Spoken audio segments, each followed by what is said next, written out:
Hello, everybody. My name is Bruce Montgomery, and this is my colleague, Tracy Priest. Hello, everybody. And we're with The Road to Retail. On our podcast, Tracy and I hope to offer tips, insights, ideas, and examples for how small, emerging, and challenger CPG, consumer packaged goods, brands can build their business. Everything from determining if you're ready to grow, where to start, how to prove it online, how to go about securing distribution at a national retailer, driving your business with the end consumer, and how to go about finding an investor if that's important to you. The bottom line is, we would love to help you be successful by highlighting the many important factors that go into establishing and growing your brand. Bruce and I have been working in CPG commercial operations for over 30 years, working on brands of all sizes.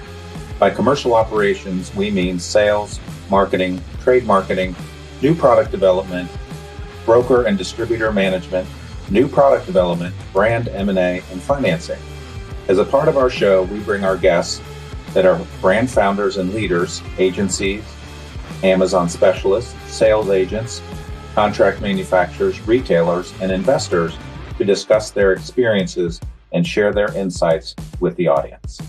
To keep up with the show, please subscribe to the Road to Retail podcast on Apple Podcasts, Spotify, or YouTube. Leave us a review and consider sharing the show with a friend or colleague that may benefit from the content. You can also check out our website to learn more at www.road2retail.com and follow The Road to Retail on LinkedIn. We would love to have you along for the ride. Today's Road to Retail episode is powered by Market Performance Group, MPG, a leading omnichannel commerce agency delivering integrated commercial solutions that accelerate profitable growth. MPG's new growth initiative helps brands of any size win in every channel, whether launching DTC, scaling on Amazon, or entering brick and mortar. Its team, veterans from top retailers, CPGs, and digital platforms, connects brands with consumers across the full funnel, delivering right-size strategies, strategic go-to-market plans, advanced analytics, and deep retailer relationships for exceptional business results. Check them out at marketperformancegroup.com. Looking to scale or launch your supplement or skincare brand? Eagle Labs Incorporated, based in Florida, offers full-service NSF-certified contract manufacturing of capsules, tablets, powders, liquids, gummies, and lotions. All of their manufacturing takes place in the USA. From R&D and formulation to packaging and fulfillment, Eagle Labs provides scalable, high-quality production that meets FDA and NSF standards. To learn more, contact Michael Law, Chief Commercial Officer at Eagle Labs at michael.law@eaglelabsinc.com. Hello, everybody, and welcome to today's episode of The Road to Retail. Tracy Priest, how are you, my friend? I'm doing great. What an exciting day. We have a great guest today. And we are live from Orlando, and we are at the Consumer Healthcare Products Association meeting, which is also the Self-Care Leadership Summit. So we've been hanging out the past couple of days in Orlando, having a great time, learning a lot, and we have a special guest today. So we have returning champion, founder and CEO of Cheers, Brooks Powell. And for those of you that are avid listeners of The Road to Retail, and any of you out there, I don't know why you wouldn't be. This is America's top emerging brand podcast. I checked with my mother. She assures me that that is true. So Brooks has a lot of extreme detail in his first appearance, which was episode 96. And he may touch on some of these things, but a really interesting backstory on how he got his key ingredient approved, and a wonderful battle with Mark Cuban that I must say, Brooks evidently won, because he didn't want to do it, Mark Cuban, and Brooks did. And here he is, and Mark Cuban didn't show up today. Brooks did. But Tracy, before we start, I'm a little warm. Are you a little warm? Well, why don't you get a little warm? I'm sorry, Brooks, I'm really sorry. Why don't you get a little comfortable? I was wondering about this big jacket that he had on. I was like, oh, is he really going to film that? There we go. Wow. Look at this. Brooks and I shop at the same place. I can say, folks, for those of you watching on YouTube, a perfectly good Holiday Inn Express gave its life for my shirt this morning. But Brooks, I'm really glad. I'm trying to follow your fashion sense. Well, I stand no chance, but I'll try. We'll need to get you in the trade booth. Yeah. The trade show booth, That's ASAP. right. Absolutely. Anytime we see someone wearing clothes like that walking through a trade show floor, we say, "Hey, your lunch was too long," and we bring them into the booth, and they don't know what's going on until they see we're all. I could be an employee if this road to retail thing doesn't work out. But anyway, folks, for those of you on radio, Brooks is known for his eclectic, flashy, can't miss him, haberdashery style. So today I have broken out a incredibly hideous shirt that I was made to buy at a golf course because I didn't have a collared shirt. The golf pro thought he was at Augusta when he really wasn't. So I asked his helper in the pro shop, "What's the ugliest shirt you haven't been able to sell?" And she held up this one and I bought it. There you go. And by the way, audience, where to shop is going to be in the show notes for both Brooks's suit and Bruce's shirt. So the links will be in the show notes. Let's get this thing out of the ditch and get onto it. So Brooks, welcome back to the show. Why don't you just give the folks a little bit of your backstory and kind of how you went from not thinking you'd be in this business to where you are today? Yeah. Well, first of all, thank you guys for waking me up out of bed because it's 7:30, and this has been anyone who's ever been to these big conferences knows that you have dinner that goes to like midnight. Yes. And so had to get suited up and get here this morning, but excited to be here. So sound a little raspy, waiting for the caffeine to kick in, but let's have some fun. So I'm Brooks Powell, founder and CEO of Cheers. The plan was for me to be a Baptist minister. So I was never planning to get into this line of work.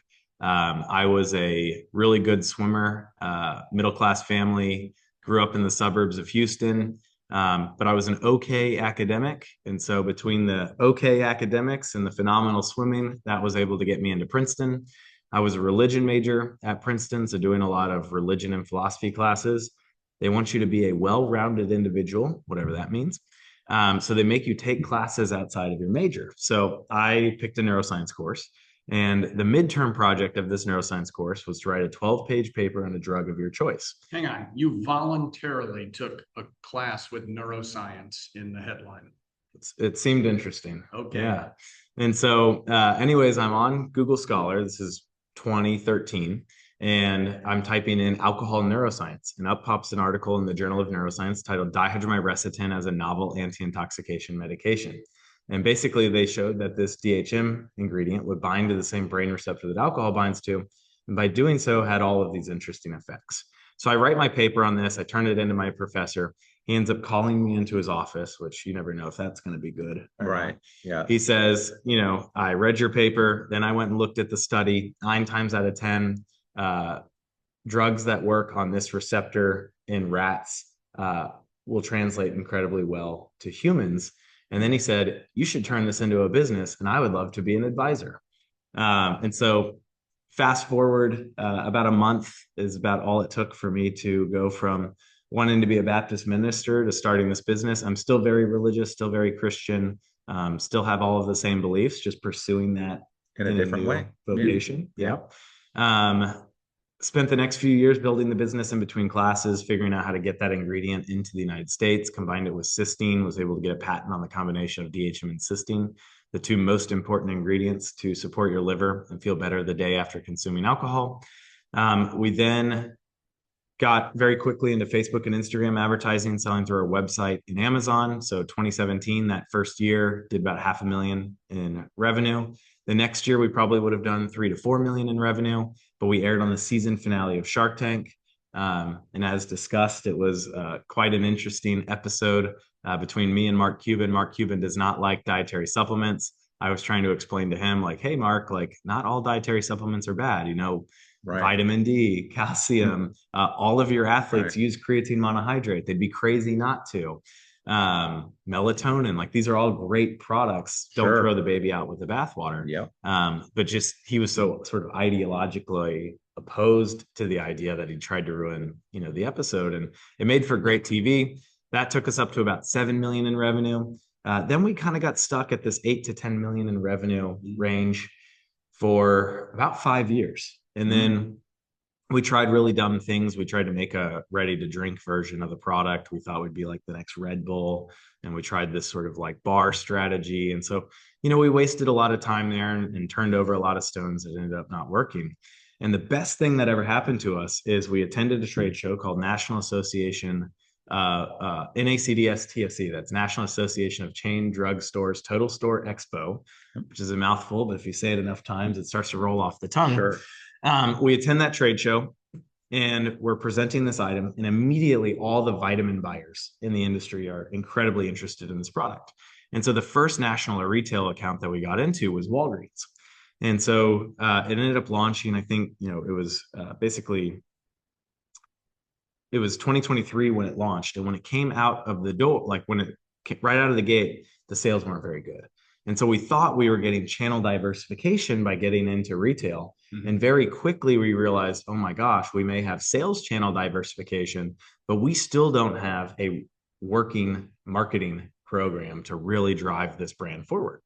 And as you guys know, once you get into national retailer, that starts a clock. Yes. You better get above threshold or grow or quickly. Die. Yes. And so it was kind of a big burn the boats moment for us of like, you guys better figure out your marketing or you're going to lose this major national account. And then you guys know how this works in this industry. The road to retail is one of momentum. And if you start getting momentum, success begets success. But if you have a failure begets a failure, and that momentum can also work against you. Yeah. And so that wasn't lost on us. So we very quickly realized, oh my gosh, we got to figure out this marketing piece. So we really we kind of rebranded a little bit. We went with this, what we call Bill Nye the Science Guy, edutainment style marketing. And I'll let you guys sort of ask some of the questions here, but we went from 8 million 2023 in revenue to 15 million 2024 in revenue, 26 million in 2025. And then so far this year, we're already on pace for 40 to 45 million in revenue. So that's 75% year over year growth for the last 2 years. So back to back, and we're trying to make that back to back to back. Talk to our audience a little bit about your marketing spend and also about how you're using social media, especially TikTok. So you've been really successful doing that. And then, so just talk to us a little bit about your marketing spend and then how you divide that up between the different channels. Absolutely. So we're primarily spending across Facebook, Instagram, and TikTok. So those are kind of like your big social media ones. You could throw YouTube sort of into that mix, but for us, it's primarily Facebook, Instagram, and TikTok.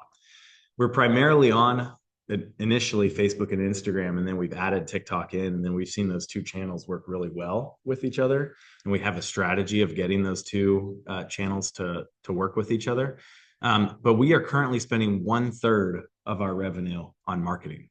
So, what that means is that on a $15 million year, like 2024, we spent $5 million roughly in marketing. And that's true marketing. That's not like trade spend and discounts and promos. That's incredible. Or marketing salaries. That's like true ad spend on platform. So then this year where we're trying to do 45 million in revenue, that's budgeting us around 15 million in marketing. We don't really think in terms of budgets. We think in terms of marketing efficiency. And if we can hit our marketing efficiency targets, then the more the merrier. We'll scale it completely. And what we found as a brand is that we can grow 75% year over year and break even as long as we keep the marketing at less than 1/3 of revenue. And the way that ends up working is you end up acquiring customers, you lose money in acquiring the customers initially, but then as that customer cohort comes back and they start repeating their purchases, you start making money on these customers. And that is how most e-commerce businesses think about it. If they have sort of a life cycle product such as ours, where you don't make money on the first purchase, but you do start making money on these customers as they make more purchases. And what we call that is a payback window. And so every company is going to have a different payback window they're optimizing for. That might be 1 month or 3 months or 6 months or 12 months. I've seen some companies go as high as 24-month payback windows. And what happens is those cohorts they start creating profit for you after the payback window. And then you take that profit to acquire an ever increasing amount of new customers. So you're basically recycling that capital. And then that's how you scale bigger and bigger and bigger and bigger, and eventually make money. Yeah, folks. So a couple of the things Brooks said here, which are very interesting and important for you to figure out. My words now, not his. As he and his team are landing customers, you're in that trial phase, and it can be very expensive to drive that first trial. And through the years now, Brooks and his team have been working on this. They probably have a good idea of where the fish are, right? I fish a fair amount some days, even though I know where they are, I can't catch them. So Brooks talks about the payback window. So if you think about it, if you think about a graph, let's say you're coming up halfway up the vertical axis, you start spending and there's a big drop because you pick people up and they're buying, but that you're not revenue positive yet. They're testing your product, they're using it, and then the curve starts to come up as they start to repeat, like Brooks is talking about.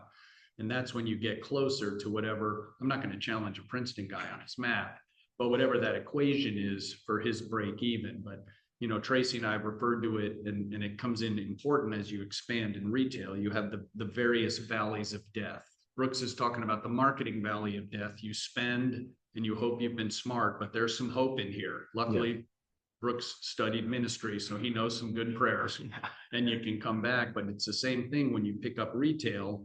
If you get it, and we're going to talk about this in a minute, if you get into too many doors too fast, the only thing you're guaranteed is you're going to have to pay to produce that inventory. You're going to have to pay to ship that inventory. You're going to have to pay to slot that inventory, and you're going to have to make a commitment to trade spend. All that is cash and time out, right? And then you got to work those. So Brooks, one of the things as we were prepping for your return appearance here as a champion is you mentioned your kind of theory or hypothesis around this ACV threshold gap and why it's critical for retail success. So before you explain what that is and what you observe, just tell people what you mean by ACV and threshold gap. Yeah, so if we define the terms real quick here, and this came from a LinkedIn post that I did that was incredibly popular. So what I did is I took my iPad.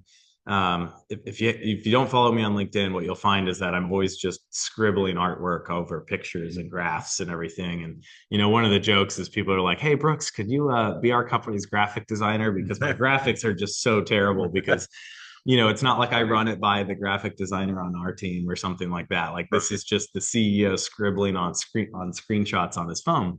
So, anyways, I took out my iPad and I sort of sketched out this chart.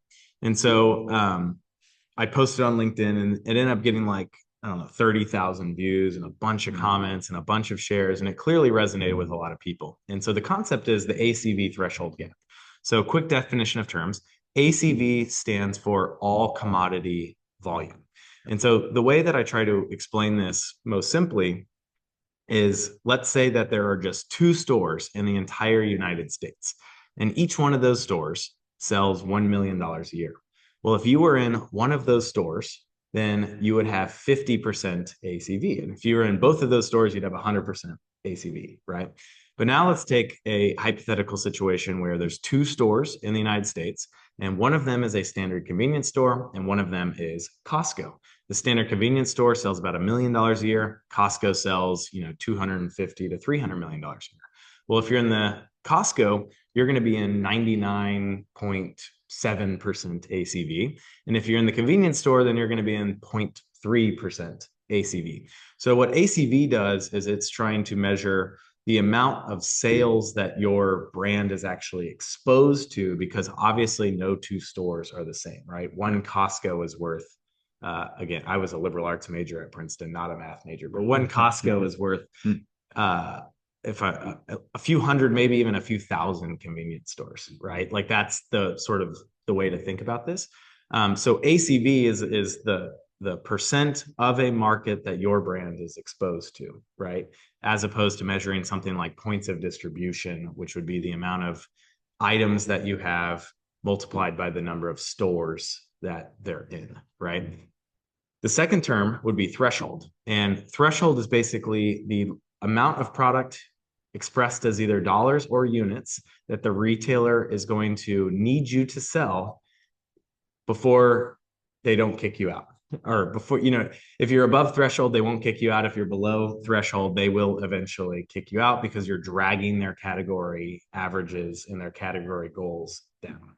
So the ACV threshold gap is basically And I don't have it sitting right in front of me, so I can't remember the X and the Y axis. But basically, the one of the axes is marketing dollars, and then the other axis is ACV. And then in the middle, there's a diagonal line that runs across, which is your marketing dollars necessary, or sorry, above that diagonal line.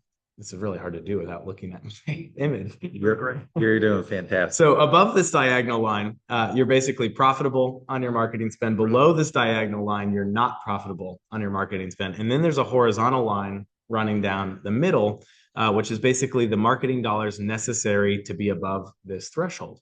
And, take the visual away. What the visual is basically showing is that as you get more ACV, you're going to get a better return on your marketing spend, which allows you to then spend more. But there are the realities of you got to spend a lot on marketing just to create the turns necessary to stay above threshold.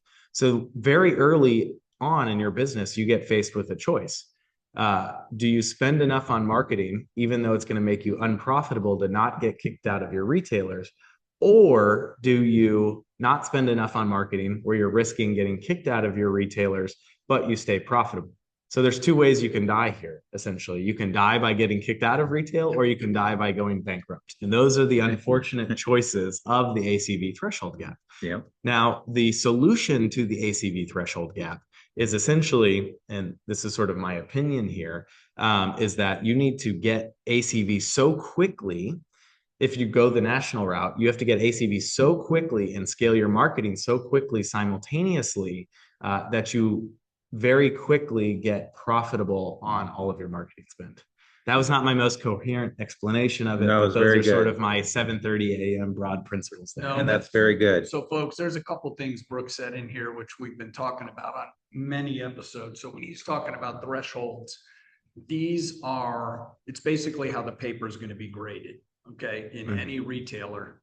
And what Tracy and I try to make sure all of you know is these are not secret, okay? Your retailer is not your enemy, even when you get calls that aren't great. But you have to ask, hey, what's the threshold? What do the metrics look like? To what's success look like for you? What's my time frame to get above this ACV threshold or velocity threshold? And velocity, again, I think Brooks touched on this, it is 7:30, is, what's the rate of sale you need to be hitting? And it's important to ask those questions so and it's, as Brooks said, it's either dollars per store per week or units per store per week. Bruce, what's the difference? A big difference, right? Because if you're selling something that might be $1 a unit, 10 units sounds great, but it's only $10, right? So every single item in a store, it's a competition for that space among the category managers. If Tracy's selling Matchbox cars and I'm selling aspirin, and my analgesic sales are terrible and Tracy's smoking it, they're going to eventually give him more space because he's doing better. So you have to ask about that. And then the other thing Brooks said is it's a bit risky about, choosing how you want to die by going bankrupt or getting kicked out. But what he also said earlier was he used a key word, and that's momentum. In business, in sports, and maybe even in life, momentum, positive or negative, it's hard to achieve, and then it's really hard to break. Okay, so if you get into a store and you try to penny pinch and you get discontinued, you basically have a scarlet letter, because we've interviewed a lot of retailers that say the one big mistake all brands make is they assume we don't see it in the data. They do. They have a million analysts, right? So if I get kicked out of XYZ account, all the other accounts look and they go, why did Bruce get kicked out over there? What does he know that I don't? I'm not touching this. And it can take 1 or 2 sales cycles to even get another shot at getting in, because as Tracy likes to point out, these retailers, they're on their schedule, not yours. And they only review categories at most once a year. Now, if you're Procter or PepsiCo and you're going to do something with $150 million ad campaign, they might cut you in off cycle, but you'll pay for that, right? And most of us in the small emerging challenger brand world, we don't have that kind of cash, because we would rather do like Brooks is doing, invest it to grow our business and not just pay all these greens fees. to the retail partners. But again, it's their real estate, folks. They get to make the rules. That's unfair. No, it's not. Yeah. Who tells you how to paint your house? It's your house. Yeah. Do what you want. Yeah. Well, Brooks, I thought that was great. Tracy. Yeah. And momentum can work for you, by the way, too, because when retailers start expanding you or giving you more doors, that's showing up in the data. That's showing up, everyone can see that, right? And so then all of a sudden it's like, oh, it's working for that retailer and other retailers want in. So success begets success in this industry and failure begets failure. So Brooks, one other question before we kick it to Tracy. Give the folks a little bit of your view on, let's say you get into a brick and mortar retailer, of going with, say, a couple hundred stores and really cutting your teeth versus the urge to go all in. Right. So we accidentally went all in. So that's my perspective on it. I think knowing what, now I don't regret it at all, because what it did is it created a real burn the boats moment for us. So, it gave us a ton of incentive to figure out how to grow this business incredibly fast so that we could hit those retail thresholds, serve our retail partners. And now I think it's the biggest blessing ever. However, they say ignorance is one of the superpowers of founders. Right. And so we went into that ignorantly. We then got stuck in a situation where it's like, oh my gosh, we need to grow fast or risk getting kicked out of our retailers or die. You know what I mean? That was sort of the choice that we were put in. And, thankfully we found that sort of narrow road through to hit this sort of get past this ACV threshold gap. Right. But the way to think about it is and by the way, by the time we were getting into retail, we already had an e-commerce brand that was doing $10 million a year or $8 million a year in profit, right? So we could actually take the money from the e-commerce business and use that to invest in the brick and mortar retail business, which is what I would tell a lot of brands, is that you want retail distribution, not need retail distribution. Yeah, that's great. Because you want to be in that position of being able to say no if necessary. Right? Because if you have to take a deal to feed your family, you're probably not going to take a very good deal. Yeah, we had, interesting. We had Greg Vetter on, the founder of Tessemae salad dressing, and he and his brothers launched what turned out to be a very successful, clean salad dressing. But when Tracy and I interviewed him, folks that listened to the episode, Greg said if he and his brothers had any idea what they were doing, they never would have kept going forward, because they were learning on the fly. So ignorance is one day when Tracy and I launched the Road to Retail apparel shop, our t-shirt for founders is all gas, no brakes. Yeah.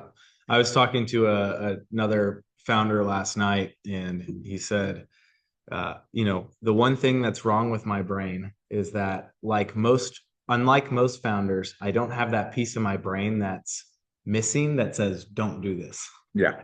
So he has to overcome that feeling of, oh, this is going to be really hard every time. Whereas like most of the successful people I meet, it's like that part of their brain that says, this is going to be hard. Don't do this. There's a lot of risk here. It's like that part of their brain's just missing. Yeah. You know what I mean? That makes sense. So let's talk a little bit about regional strategy versus a national strategy. You talked about, you guys went all in retail. So talk about the pros and cons of, a regional rollout, starting small locally, like we tend to recommend, versus, going all in and rolling out at big retailers right out of the gate. Yeah. Like in hindsight, I'm glad we did what we did. But, what I would recommend as well is a regional rollout for most brands that aren't already doing tens of millions in e-commerce and can actually afford to support a national rollout. Yeah. So, for example, Cheers is from Houston, Texas. So the largest sort of regional chain for us would be H-E-B. H-E-B, yeah. Right. And the benefit of just getting an H-E-B as opposed to getting into a national retailer is that you can actually spend all of your marketing dollars just in the state of Texas rather than spreading your marketing dollars across all 50 states. Right. So now it's going to be, you're going to take less marketing dollars to get above threshold. Right. Yeah. So that's the idea of sort of a regional rollout, is you figure out how much marketing it's going to take to move the needle so that you get above threshold. You kind of figure out your velocities, you figure out your packaging, you figure out what part of the store you should be in. And you have limited risk, right? Because it's one regional, or you're just a handful of regional retailers. So that's the benefit of regional. Yeah. Learn small, right? If you go national, you're learning big, for better or worse. And that's the big risk there. And so what happened is once we got into Walgreens, that was our first, full national account. Sure. People would ask us, well, what's your retail strategy? And that year, there was a movie that came out that was called Everything, Everywhere, All at Once. And so I made the joke. They're like, well, what's your strategy? What channels are you trying to go into? What retailers? Like, what's your phasing here? And I said, look, we're trying to get as much ACV as we can as quickly as possible, because that's going to allow us to scale our marketing. And the more we scale our marketing, the more thresholds that we're going to get over. Right. And so our strategy is everything, everywhere, all at once. Would you recommend that to a founder today, knowing what you know now? If they're over 10 million, if they're over $1 million a month in e-commerce revenue and they're profitable, and they have this risk appetite to enter the death march, and they really want to grow a business. I mean, they really want to take a business from 10 million to $100 million in 5 years. Then yeah, I would recommend it. And I kind of always use this very graphic example, but the second you get into national retail, it's like someone puts a big old gun to your head, right, and says, figure this out very quickly. And sometimes that's great motivation to really build a brand quickly. And there's lots of benefits, I think, to building a brand quickly. But you do have to recognize that that's going to come with a lot of stress. Sleepless nights. You're going to have to go into it with either a gambler's mindset or a lot of faith or some combination thereof. Right. And so that's not for everyone. It's worked out really well for us, and I'm glad we did it. But kind of the way I explain it to our team is, hey, this train is leaving the station, and I hope everyone hitches their get on the train because it's leaving the station. We have no choice. This train is moving. Yeah. Bruce? Yeah, no, thanks. So Brooks, one of the other things we discussed in prep for you to come back on was your whole theory of this marketing distribution flywheel, which was really interesting and how it works in practice. So why don't you tell the folks a little bit about what you mean by that? Yeah.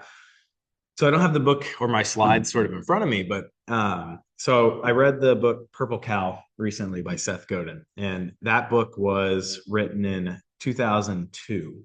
And the whole concept of the book is that, when you're driving down a road and you're in the middle of Texas, you're just going to see fields of brown cows, right? Right. But if you're driving down the road 80 miles an hour, and then you see a purple cow, that's something that you slam the brakes on, pull off to the side of the road, walk back 100 yards and go, what the heck is this thing? And you go admire it, right? It gets your attention.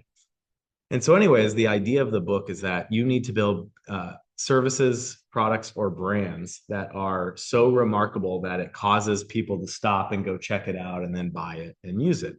And he basically was explaining that this is what you want to do in comparison to the old way of doing business. And what he did is he basically showed this little circular flywheel of like what a P&G or a J&J or a Kraft Heinz would do, which was they launch a product and then they market it heavily. And then by marketing it heavily, they then get retail distribution, which then allows them to get profit. And then they take that profit and invest in more marketing, which gets them more distribution, which then gets them more profit, which then gets them more money they can spend on marketing, which allows them to get more distribution, which more profit. And then this kind of keeps spinning up. And so I gave a recent talk where I basically showed this slide of that. And it's like Seth Godin says, don't do this. Instead, do the purple cow strategy.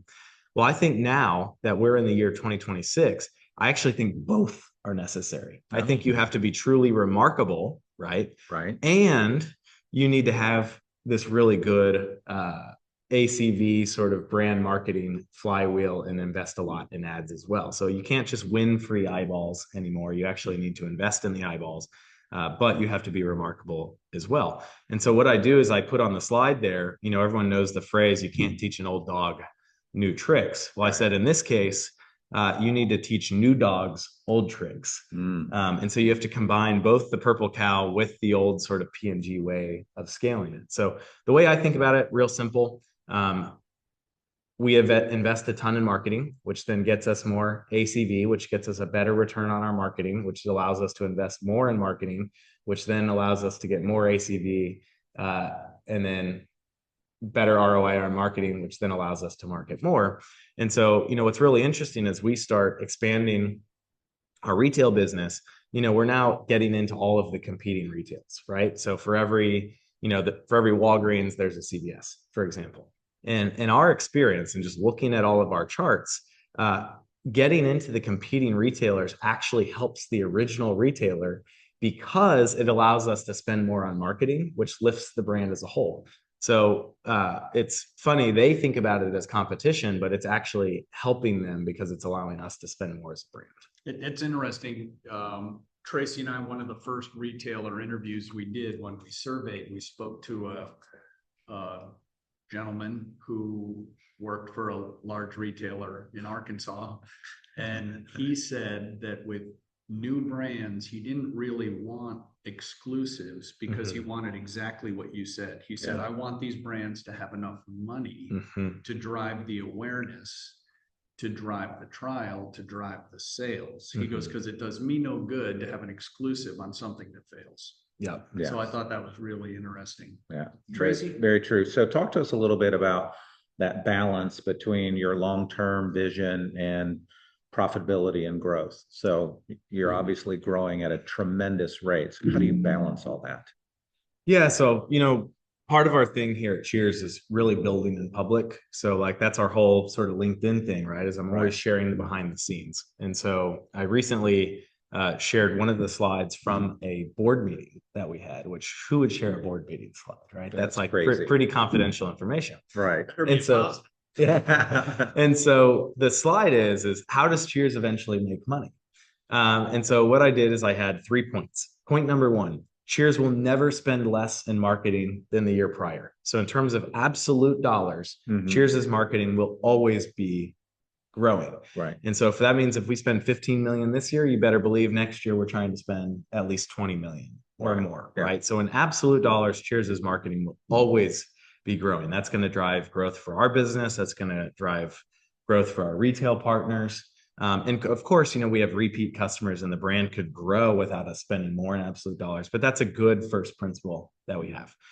The second principle is that Cheers can only reduce its marketing spend as a percent of revenue once we are above threshold at the hardest accounts. And it's generally regarded that club is the hardest accounts. Yeah. And so I think I just combined points 2 and 3 there, which was you're all good. But that's basically that's basically the idea is we'll never go down in terms of absolute marketing dollars. We can only reduce our marketing as a percent of revenue once we're above threshold at the hardest accounts, which is generally regarded as club. And then the way this actually functionally looks is you go from 33% of revenue going to marketing spend down to 30%, down to 25%. And every brand finds their sort of like sweet spot, but that's probably going to be around 20% or something for Cheers.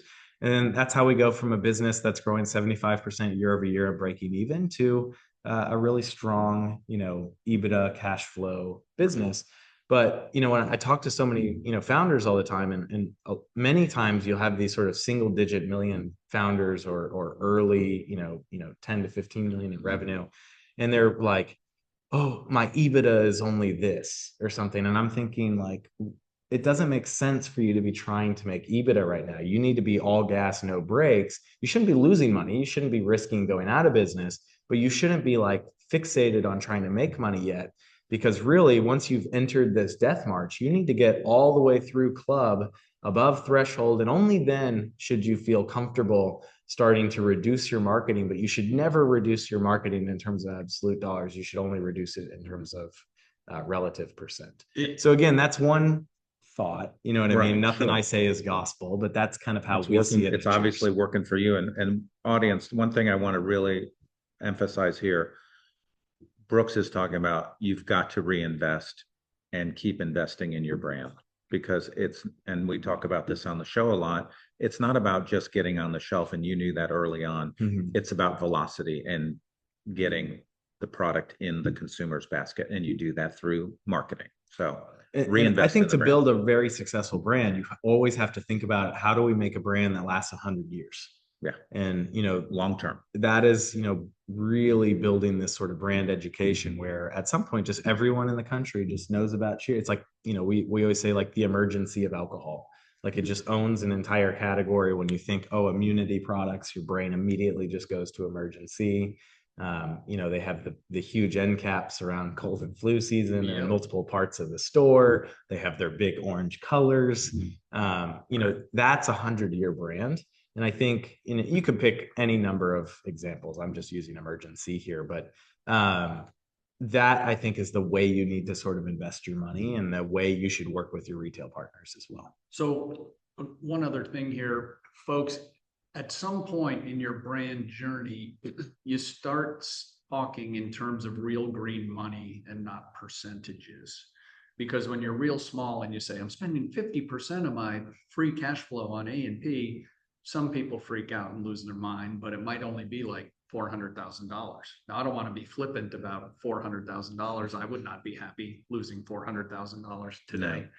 But, as you get bigger, saying you spend 10% of sales driving your business, it all depends what the numerator is, right? That's so right. If you drive that sale, so again, don't panic around percentages. Think in terms of real green dollars and what it will take, because the only thing that isn't going to change once you're in brick and mortar distribution is the need for you to hit that velocity hurdle. Mm-hmm. That is not Absolutely. changing. So Brooks, one other thing before we move on. In episode 96, and if you want to just say, hey, let's let people reference that, that's okay. But you guys have done a really good job being disciplined in your pricing. Mm-hmm. And Tracy and I see lots of emerging brands that are so excited to grow. They cut a deal here and a deal there, and they wake up one morning, they have 8 different price points on their SKU. Yeah. And one day their phone blows up because a big account calls and goes, Brooks, what are you doing? Yeah. So how did you guys instill that discipline in Cheers so early? Well, we got really lucky. We got introduced to another guest that you guys had, and I don't know if his episode's dropped or not yet. No, he's talking about Todd Johnson. Can I? We name drop him now. Yeah, so. yeah. By the time they see yours, Todd will have dropped. So wonderful. Yes. So Todd's an advisor to Cheers, and basically the backstory there was, we didn't know anything about anything back then, and so I met him at that first National Association of Chain Drugstores Total Store Expo. And we were talking pricing and different retailers and all of this. And he realized we didn't have a pricing strategy. We didn't have a pricing matrix. And he shakes his head and he goes, oh, kid, you're in big trouble. You got to figure this out now. Because if you don't figure this out now, you're going to screw yourself so bad down the line that we have to. So Todd's an incredible guy. Out of the kindness of his heart, no compensation, anything. He said, look, I'm really busy. But this is just too important. I've seen this go south too many ways. He said, when we get back from Boston, which is where TSE was that year, he said, let's put a calendar invite from 8 to 10 p.m. Monday, Tuesday, Wednesday, Thursday, Friday, until we get your pricing matrix figured out, and don't have any communication with any retailers until we get this figured out. Wow. So he helped us figure out what pricing should be by channel. And then we set that up right there at the beginning, and it hasn't changed since. There you go. And so what's crazy though is when you get that right, the retailers know what right is, and they know what channel they're in, and if you get that pricing matrix right, your retail partners will actually respect you for it and not push back on it. But if they sense that you're trying to cut deals and you're desperate and you're new, and there's a lot of really good retailers out there that wouldn't do this, but some will do that. And then again, this comes back to that problem of like, let's just take a hypothetical situation. Like a lot of our business is Amazon. Mm-hmm. If we ever had a situation where Amazon took away our buy box because we were cheaper in another channel, well, then, we're spending, this year we're spending over $1 million a month across Facebook, Instagram, and TikTok. Well, if that's not returning on Amazon, we're going to have to lower that spend. Right. And that's going to hurt all of our retail partners. Yeah. And so having that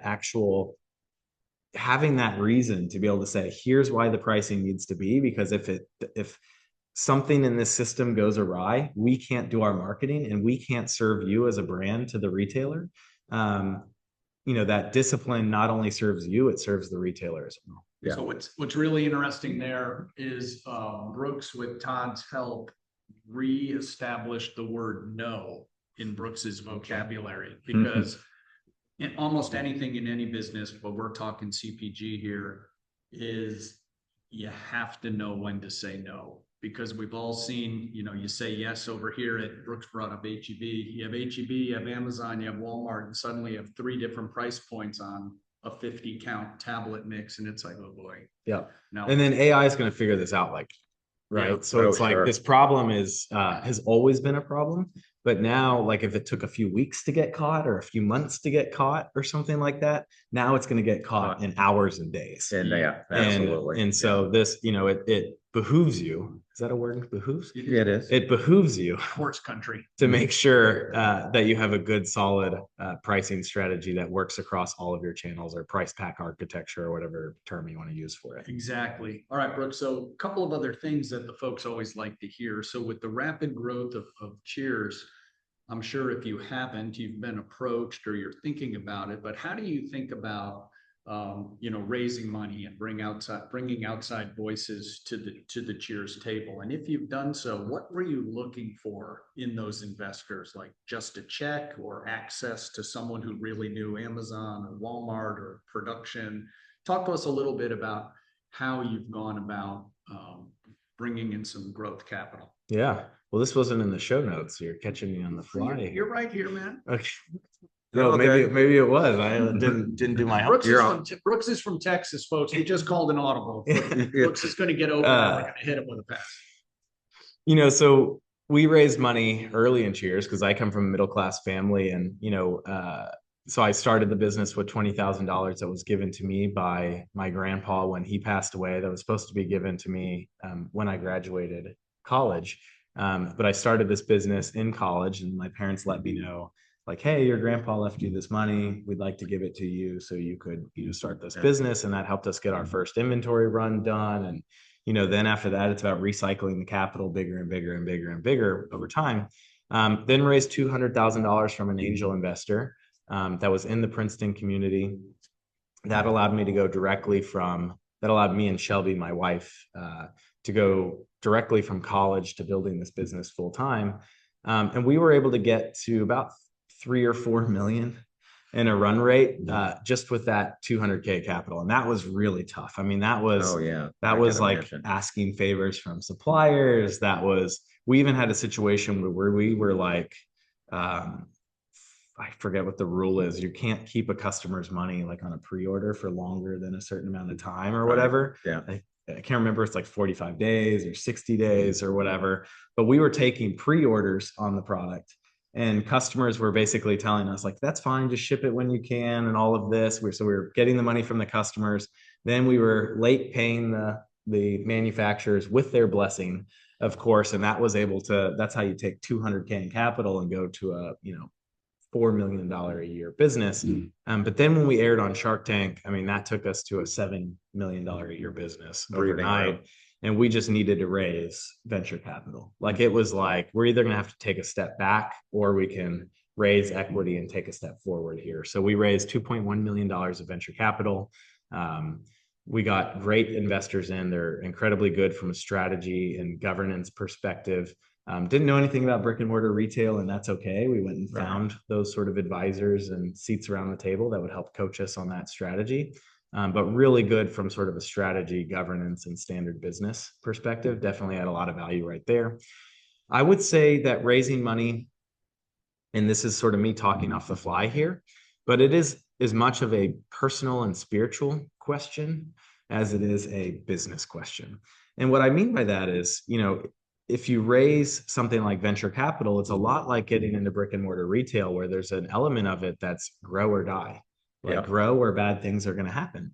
And if you want sort of a lifestyle business and you want the right to kind of just grow 10 to 20%, and you want to take long vacations and pull money out of the business then don't raise venture capital. Right. You are just going to get into a situation where you're unhappy. But if you understand all the warnings that comes with venture capital or taking other people's money, and you're okay with that, then I think it can be a huge blessing. But it's just one of those things, like, you just have to understand what you're getting into before you actually get into it. But for us, it was a combination of, hey, we wanted to grow really fast. We were okay with all of those warning labels that comes with venture capital. And it was a great decision for us. And I would definitely do it again. But there's lots of people out there that preferred to go a little bit lower and slower and bootstrap. And then there's some of those crazy entrepreneurs out there that have such great businesses that they bootstrapped all the way up to $300-400 million a year in revenue over the course of a decade. Which is crazy. They're just truly exceptional. Yeah, we had one investor on, and he said he looks for businesses that have traction like you did. He said, I want my cash to be an accelerant. Mm-hmm. It's not an education fund. Mm-hmm. So that's true. I So thought that was a good one. so true. So and by the way, if I could add one more thing, I mean, Sure. we used venture capital to get started, but that was 2018. Yeah. So and then we did some funding back in like 2021, but that's really, I mean, we capitalized the business with 4 million, and then this year we'll do 40+ million. And you know, we're in a great place where we could actually just keep growing without raising money. It's not to say we won't find an opportunity that's so juicy that it's like, oh, it makes sense to maybe take growth equity or something like that. So it's not saying no forever, but at this stage in our business, like, we have what we need to keep growing 75% year over year, and we're real happy with that. So it comes down to personal preferences and then business needs, and then a combination thereof, and that's how you should make that decision. Great advice. So here's a scenario for you. So a CPG founder, you meet him on the street or at a show or something, and they say, as one does, and they say, Brooks, I want to start a CPG brand. What's the number one first piece of advice you give them? I have a bias here. It's TikTok. So TikTok is still a platform where you can upload videos and get sales for free. Now, what happens with all social media platforms is they essentially start with free distribution. So if you make interesting enough content, lots of people will see your content for free. And then over the course of 5 to 10 years, all of it becomes paid. So if you just post an Instagram post, for example, from your business page, maybe 100 people will see it, even if you have 50,000 followers. Right. So all Instagram and Facebook is paid now. But TikTok, you can still go viral on it for free. And so what I would say is that if you're launching a brand, you should be able to get to $1 million a month by posting across Facebook, Instagram, and TikTok, and then boosting that with advertising. Right. So I was actually talking to a founder last night at one of these networking events. Really cool product. I don't want to give it away. It'll be launching soon. No problem. But there's a way where they can visually showcase this product in very interesting videos. Right. And I was like, day one, you need to make the habit of posting 3 times per day minimum, just telling your story, figuring out the marketing videos, because not only is that going to connect you with consumers, that's also going to connect you with retailers as well. When they start seeing, the best marketing to retailers is your marketing to your consumers, because they start seeing it on social media and they start seeing these videos and go, oh my gosh, this would be perfect for our store. And then next thing you know, they're reaching out to you, or they already know who you are. So when you show up to a trade show, they're like, oh, I've seen this on TikTok. Yep. Yeah. So I told this lady, 1 year from now, if you're not run rating $10,000 a day, you've done something seriously wrong. And so I truly believe that. I think any brand can get to about $10,000 a day just by figuring out the TikTok, Facebook, and Instagram. It gets harder with scale, you know what I mean? But any brand can get to about that size. Well, so far you've not run out of ideas for your videos, so I salute you on that. That's very true. And never will. That's good. So we're rounding third. So a couple of our final little topics that the folks always like to hear. Who's had the greatest influence on your career? And you can either name names. Sean Riley from Dude Wipes. For sure. Tell us a little more about him. I read a piece I think he wrote in the Wall Street Journal. Did he write? I read a story. They got covered by the Wall Street Journal, but I didn't read all the quotes or anything. But I am like an avid follower of him on LinkedIn, and then of course I went from fan to friend. I kind of slid into his DMs and became a friend over time. Of course. But the most helpful thing that he taught me, and what you'll see from LinkedIn, he's got a lot of stuff around mindset and, sort of burn the boats mentality for founders. And all of that stuff is really good. But the thing that spoke to me most at Cheers, and what really allowed our marketing team to unlock this next level of growth, is that you can't be everything to everyone. and that a great brand actually has an edge. And so he sort of applies branding, the laws of physics to branding. He says for every positive emotional response you create, you're going to create an equal and opposite negative emotional response. And he says that's good. You actually don't want to have a brand that's so bland that it sort of like equally appeals and is equally dissatisfactory to a whole lot of customers. You want to have a brand that makes people feel a certain way. So half of America absolutely loves you. Like your fans are just like, would die for this product. And then half of America, or 1/3 of America, whatever, I'm just making up numbers here, says they're like morally opposed to that product. So, Dude Wipes is all about poop jokes and humor. And so there's a lot of people that are like, that's just childish and, silly and like, no, that's not professional. And we would never bring that into our retailer. And they've built a $300 million a year revenue behemoth. Crazy. And all of those retailers that, 5 years ago said this is childish and will never scale and blah, blah, blah. Those retailers are coming back. They're eating their words and they're saying, hey, we'd love to partner now. Yeah. And so, what that means is you got to figure out a brand that makes yourself. And another big thing he says is that you shouldn't build a brand for others. You should build a brand for yourself. Because if you build a brand for others, you're sort of performing all the time. Yeah. If you build a brand for yourself, it's authentic. And then people will feel that authenticity and want to support it. So true. So those who mocked him, he now offers for them to come play tennis on his island. but Sean's a really and I think the best entrepreneurs are this way. He would never hold that again. Like he understands that it's poop jokes and stuff, and a lot of retailers would look at that and go, that's silly and that's not our retail brand and all that. And then once it sort of really proved itself out, they come back to him and it's not like, oh, I remember when. I'm sure there's a joke here or there, but you know what I mean? Of course they're going to be willing to partner and do absolutely. Absolutely. All right, Tracy. All right. Our favorite question. Your favorite band, brand, or sports team, and why you follow them? Well, I just gave my favorite brand. Okay. That's Dude Wipes. Okay. So sports team or band? You're gonna have to pause this video for a second so I can think. We're gonna keep going. We're gonna do the Jeopardy music in the background. We'll edit that. I'm trying to think of another brand right now that I've really enjoyed. Not a sports guy? No. Okay. Not a music guy? No. Okay. Yeah. Sorry to disappoint. No. Right, well, we have some dead air here, and he's already said Dude Wipes, so we don't want to torture Brooks anymore. No, we're all good. Dude Wipes it is.